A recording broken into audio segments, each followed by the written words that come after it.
In the season finale, everybody wakes up from the previous night outside. When Lottie wakes up, she goes over to that hollowed out tree and she looks disappointed, as if she was supposed to put something there and didn't. But Lottie, Shauna, Mari, and Akila are pretty far from camp, so they're going to have to make their way back. The guy they tried to kill, Travis, is already back at camp, but he's concerned because Javi's missing. Natalie finds him and wants to know if he's okay, and he says, "I'm fine. In fact, I'm great. I got laid." And she tells him, "I don't care about that. I literally want to know if you're okay. They almost killed you." He once again tells her that he's fine and says, "I'm going to go try to find Javi." When she asks him if he wants help, he says, "Nope." A little while later, Lottie's group returns, and the first question Shauna has is, "Where's Jackie?" Jackie then comes outside, and she is disgusted in everybody's behavior the previous night. She can't believe what they did. Van tries to throw it back on her because she had sex with Travis, but having sex with somebody and trying to kill them, two very different things, so that's a swing and a miss for Van. Ben tries to calm everybody down, saying that everybody's behavior is justified because of the fact that they were drugged by the mushrooms. And that's something that nobody knew about except Ben. Nobody put two and two together.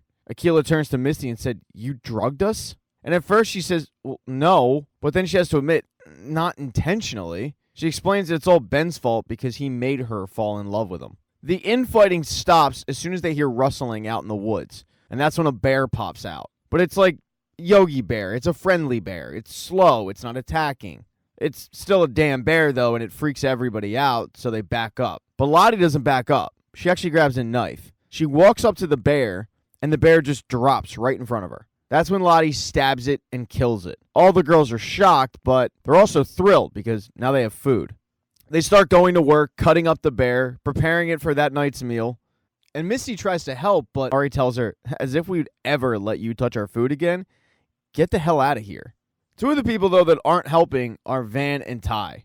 Ty is actually watching most of the girls prepare the meal that night when Van comes up to the attic to talk to her. And Van is still wearing that bone necklace that Lottie gave her. Van knows that Ty is pretty dismissive of it. So when Ty says, "Come on, talk to me," she says, "Why? So you can get to tell me how dumb I am?" And Ty says, "No, I don't think you're dumb. I think you went through a traumatic experience, and you're trying to deal with it." That's when Vanessa cuts her off and says, "I saw something, Ty. It was after it happened, and I don't think I was dead, but I wasn't really alive either. I was, like, in between." Ty starts trying to make sense of it, saying that her body was in shock, but Van says, "No, I know what I saw. I don't know what it meant, but I know I saw something. Something was out there with us."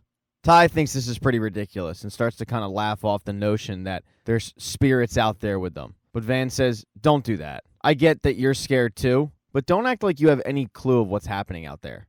Ty tries to remind her that she doesn't believe in this kind of stuff, but Van says, "Well, maybe I do. And if that's going to be a problem for you, then just say it." But Ty says, "No, not at all," and gives her a big hug and tells her they're good. They then head back downstairs and get ready for dinner. Some of the girls want to wait for Natalie and Travis, but everybody's hungry, and Ben says, "I'm pretty sure they've got some stuff to sort out, so they can eat when they get back." As they're about to dig in, Van reminds everybody that Lottie had said the previous night that they weren't going to be hungry for long. And she asks Lottie, "How did you know that?" And Lottie says, "I just felt it." But Jackie completely scoffs at that, saying that Lottie got lucky. Van then asks if maybe everybody should say a prayer. I mean, after all, they did have a bear brought to their doorstep and sacrifice itself for all intents and purposes. So everybody seems to be down with it, except Jackie. Lottie starts putting this makeshift prayer together. All the girls are saying thank you. But Misty has a serious problem with the fact that Jackie won't say thank you. At the end of it, she calls her out on it. And Jackie says, "Yeah, I'm not going to thank the god of the dirt." At this point, Jackie has kind of had enough. She calls all of them out on their behavior and asks, "Is this what we do now? We howl at the moon and we have orgies? I mean, what, we're just not going to talk about it? You guys almost killed a guy and somehow I'm the one who did something wrong?" When Shauna tells Jackie to calm down, that pisses off Jackie even worse. Jackie continues to go in, but now her target is Shauna, and finally Shauna has enough and yells at Jackie, "Just shut up." She starts blaming Jackie and her behavior for the situation, and that's when Jackie reveals to the group that Shauna's baby's dad is Jeff, because back home, Jeff was cheating on her with her best friend. Shauna starts hurling insults back about how Jackie is self-centered and a narcissist.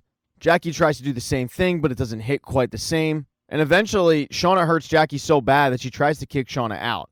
But Shauna says, "No, I'm not leaving. If you can't stand to look at me, that sounds like a you problem. Why don't you get out of here? And most of the girls agree with her. There are people like Ty and Ben who say, no, nobody's going outside, but Jackie, in her stubbornness, says, no, don't act like this isn't what you wanted the whole time. I'm leaving. And she heads out. And it's not like she's going to be the only one outside. Travis and Natalie have been searching for Javi, but he's nowhere to be found. Travis thought that he'd pop up, but at this point, they've been searching for hours, and he still hasn't shown his face. Even though he didn't want Natalie's help, Natalie has followed him.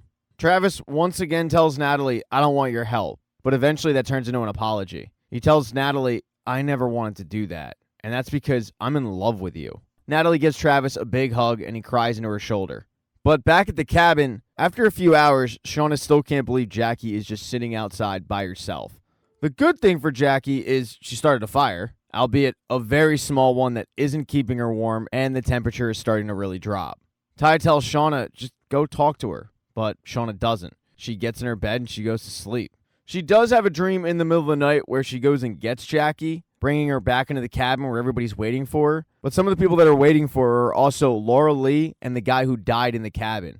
And the dead guy says, we've been waiting for you. When Shauna wakes up, she is freezing. She looks outside and it snowed the previous night. That's when she really panics. She runs outside to find Jackie's dead body frozen. Shauna is beside herself as she's shaking the corpse of her best friend.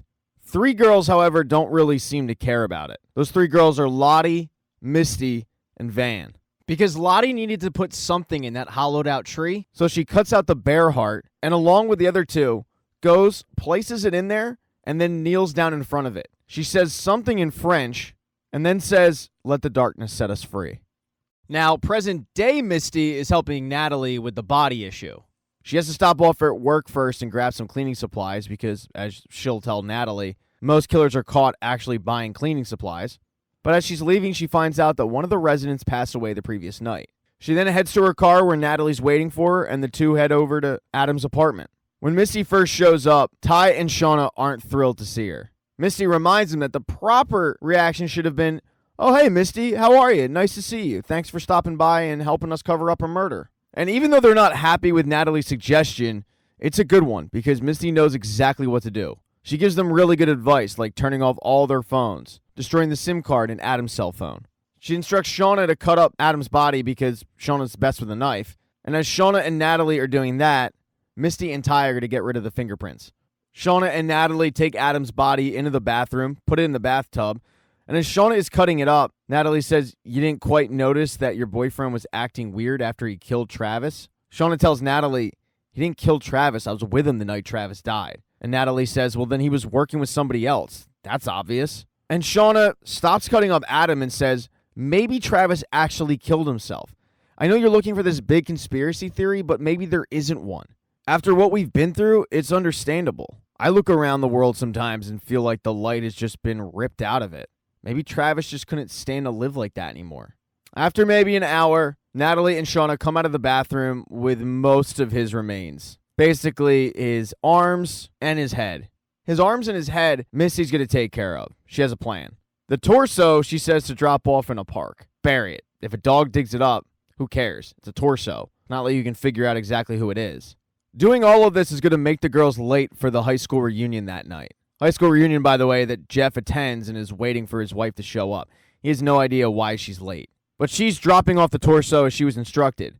Misty's plan on to get rid of the head and the arms is to stop by the funeral home of that resident who died the previous night. She's tight with the mortician, so she just dumps the stuff off in the casket right before it's cremated.